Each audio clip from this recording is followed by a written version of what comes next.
What was that? Nobody knows. Hello, I'm going to give you an in-depth run-through of every control and function on this synth, the Roland Juno 106. It's going to be a lot of fun. Watch this. Fun. Fun. Fun. Okay, so no, if you're a normal person, this is not going to be any fun at all. Just move on. But if you're someone who's really into synthesizers, then I hope this is going to be informative at least. Let's start with the DCO. That's here. It's the digitally controlled oscillator. It's an analog oscillator, but the thing that's being digitally controlled is the pitch. So everything on this synth is being controlled by a single master clock. And that's what gives the Juno its character. It's a big analog sound that's always perfectly in tune.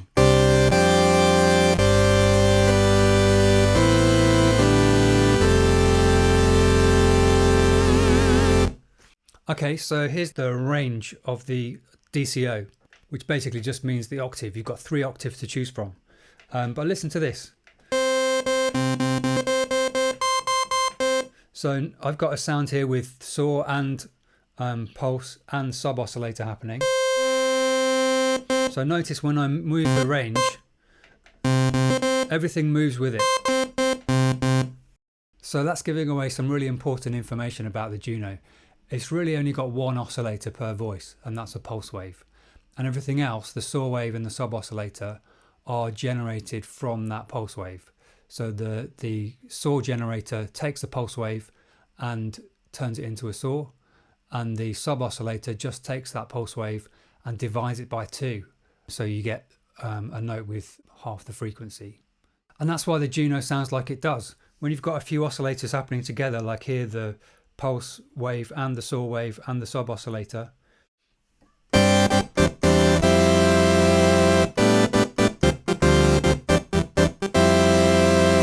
it's all 100% in tune, and it sounds like things are being stacked up on top of each other to the point where it's all a bit phasey and things are competing. It sounds a bit like a computer.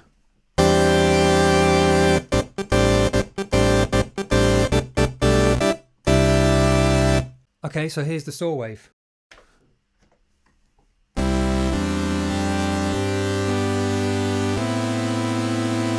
So you can have it on its own.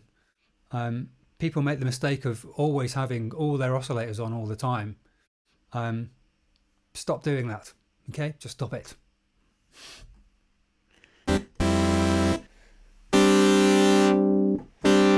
Just use the oscillators you need.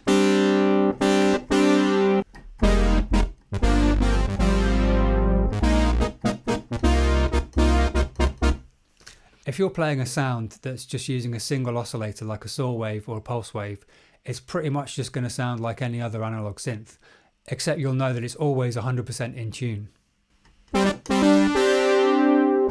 And here's the pulse wave, which you control the shape of with the pulse width modulation slider. So 0 is your square wave. Sounds great on its own. Square bass.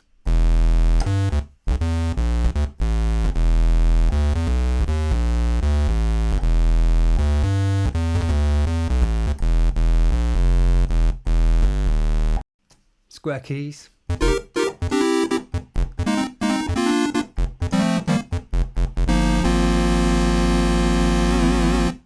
So then if you start taking the pulse width modulation slider up,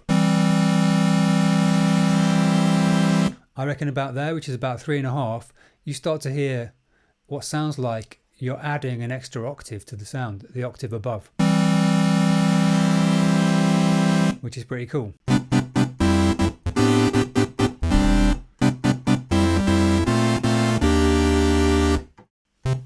Then if we carry on up, I reckon by about halfway, around number 5, that's when it sounds the most like a saw wave.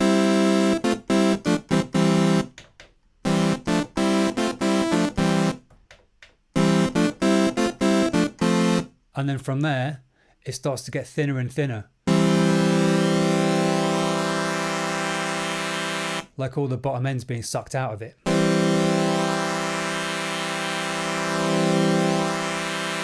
Almost like it's being high pass filtered.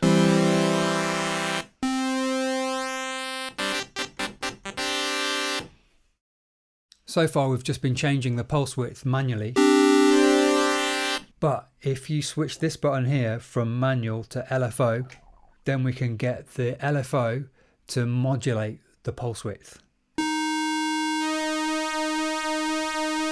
So that's just exactly the same as having somebody waggle this pulse width modulation slider up and down.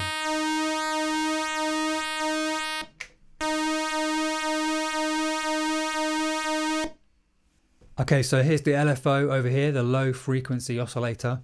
So if you want a nice slow pulse width sweep, then set your LFO rate to somewhere near the bottom, something slow.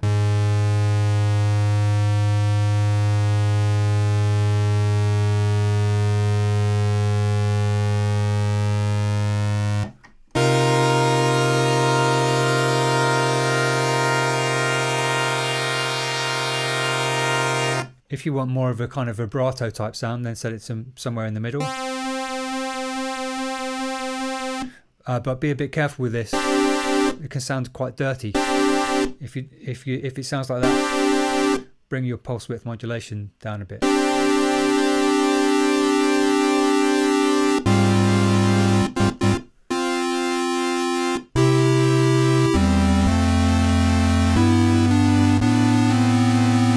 Okay, and if you want a crazy, almost distortion-like sound,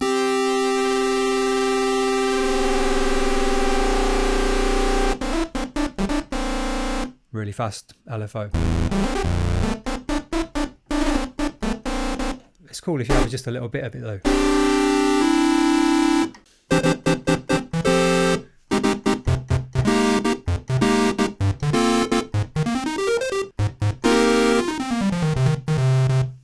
When you're using the LFO to modulate the pulse width, this slider becomes the amount of variation. So if you've got it set very low, it's just going to vary the pulse width a small amount, and if you've got it set very high, it's modulating the pulse width from square to a very narrow pulse width, pulse wave. Since we're talking about the LFO, let's look at this, the LFO slider in the oscillator section, which determines how much the LFO affects the pitch of the oscillator.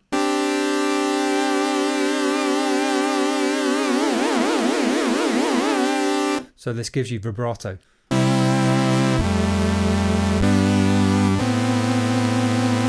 And over here in the LFO section, the delay time slider sets how long it takes for the LFO to kick in with the vibrato. So 0 happens straight away. And then this is going to be unaffected to begin with, and then it will go into vibrato.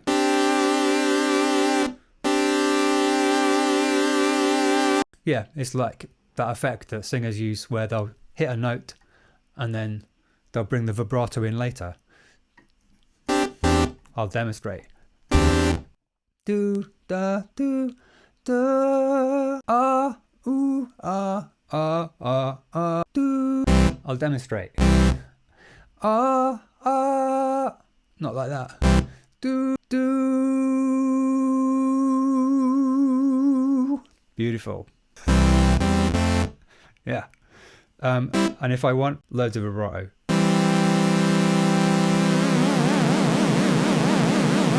Yeah, you know that effect that singers do where they go do. Interestingly, or I think it's interesting anyway, if you use the LFO to modulate the pulse width like we did before, it ignores the delay time. So I've got this delay time here, but it just goes straight into the pulse width modulation with the LFO. So that only works, the delay time only works for LFO affecting the pitch of the oscillator. And it also works for the filter. So there's LFO on the filter.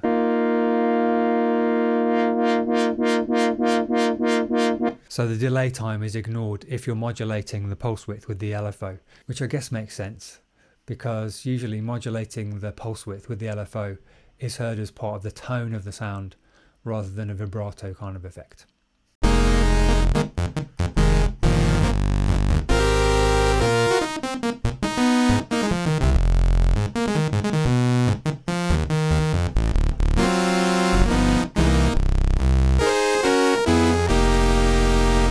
Alright, let's have a look at the sub oscillator. It's just here.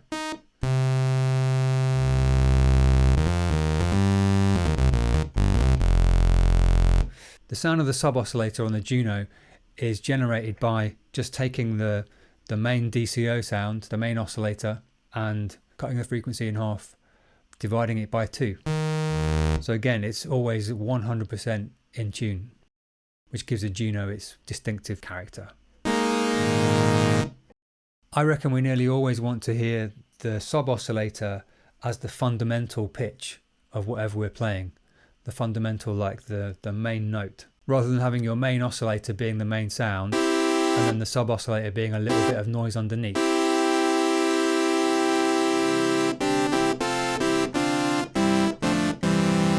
That's not really helpful.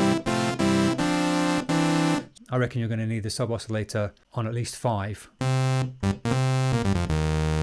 So on around 5, I reckon that's when the 2 oscillators are pretty much balanced.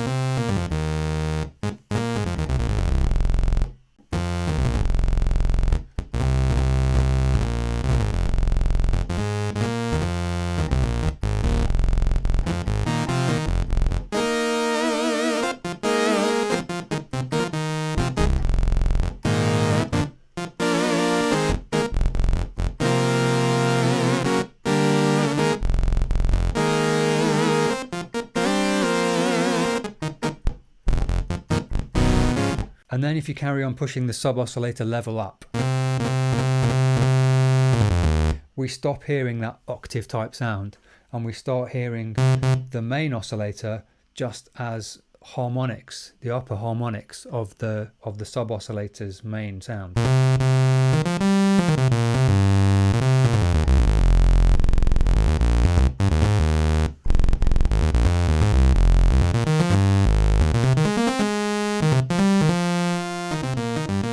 There's octaves, and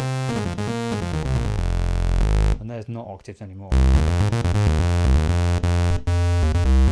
and there's the sub oscillator on its own. So you can hear the sub oscillator on its own, and it's just a saw wave. It's not. It's a square wave. And I think that's something that's important to be aware of. You know how these days the synths you get can basically do anything. I think it's good to know that the sub oscillator is only ever going to be a square wave. So if you're trying to emulate the sound of a Juno, make sure your sub oscillator is a square wave.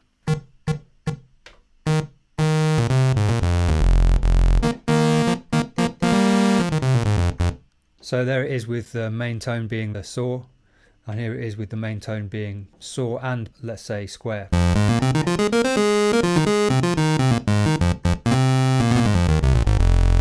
In fact, here when we've got the sub oscillator up on full and both waves in, both main oscillators in, I guess that goes back to sounding like octaves.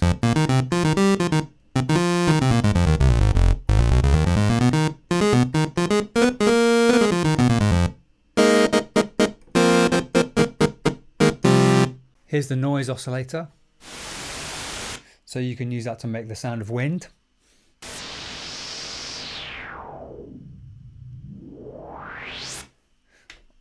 Or have it with a regular sound, a regular oscillator.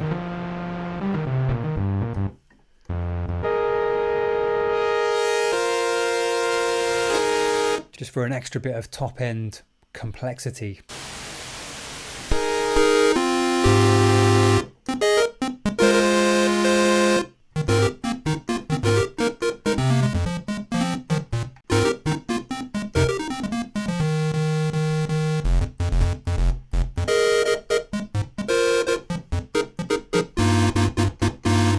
And here's the high pass filter. It's stepped, so there are only 4 possible settings: off, and then 1, 2, and 3. This is actually super useful because the Juno will pump out a hell of a lot of bottom end.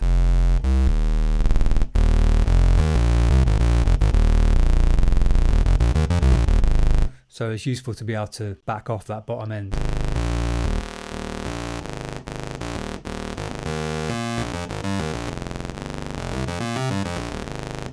Okay, here's the VCF, the voltage controlled filter.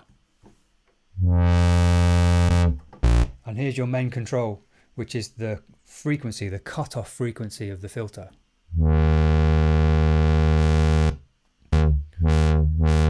So the frequency is a pitch. So you could think of that as being a note on the keyboard, even though very often it'll be a lot higher than a note that you can play on the keyboard. So let's say I play a low note, and then I set the filter about halfway up. So imagine that with this slider, you're setting a note on the keyboard. Around halfway up, it's kind of about there.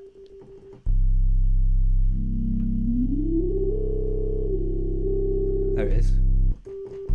So this is a low pass filter. So all the notes up to this point are being passed through. The notes are being passed through because they're lower than this note. So all these, like any frequencies, any harmonics below this note are being passed through, and then any harmonics above this point are going to get quieter and quieter. They'll start to be filtered out, and so the sound would become quieter by 12 decibels per octave. So by this octave, any noise around this area will be 12 decibels quieter than here. And then if we've gone an octave higher than that, the next octave up would be 12 decibels quieter than this one. I'm probably going to do a separate video on filters one day. Alright, here's the resonance. So what that does is it makes the sound a little bit louder at the point that you've got the cutoff frequency set at. So in this example that we had, you can hear that if I push up the resonance, it really highlights that note up there. Now look, you've got to be careful with the resonance, alright? I know it sounds like a positive thing. You think, oh yeah, I want my sound to be really resonant. But remember, what you're doing is you're putting a big bump in the sound somewhere above the fundamental of the note. So if you set it too high, all we really hear is that resonant note, and you lose all the fundamental of the sound. So it can sound thin. Let me try and give you another example.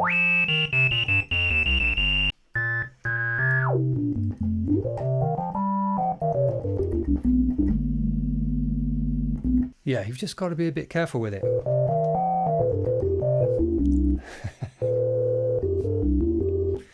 Okay, let's have a look at the filter envelope. This determines how much this envelope over here is going to affect the cutoff frequency, this one over here.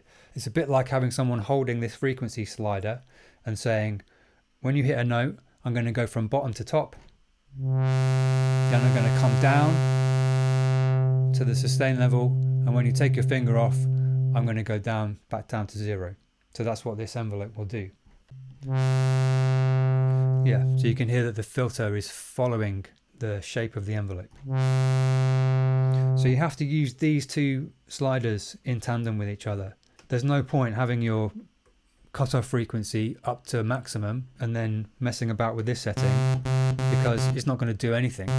If you're already at 100%, if your filter is fully open, this is going to have no effect at all.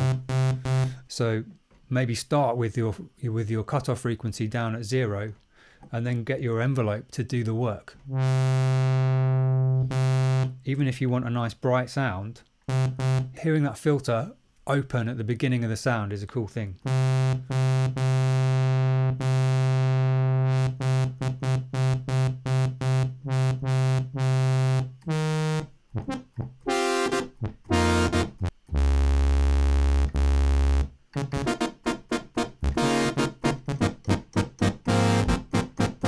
Yeah, I like that whap kind of sound.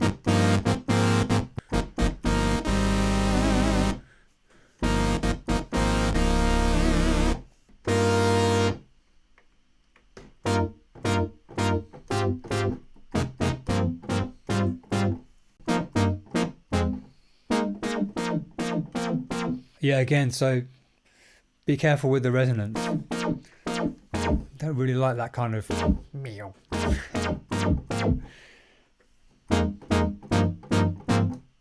That is a fatter sound. You can have maybe a little bit just to emphasize that change, but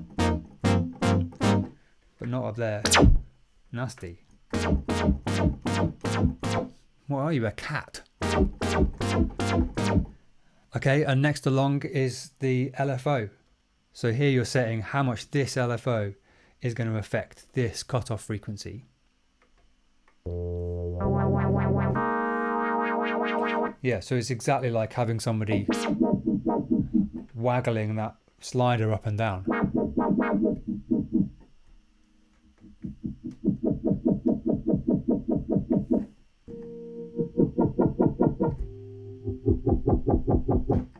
Doesn't have to be crazy like that, can be just a subtle effect.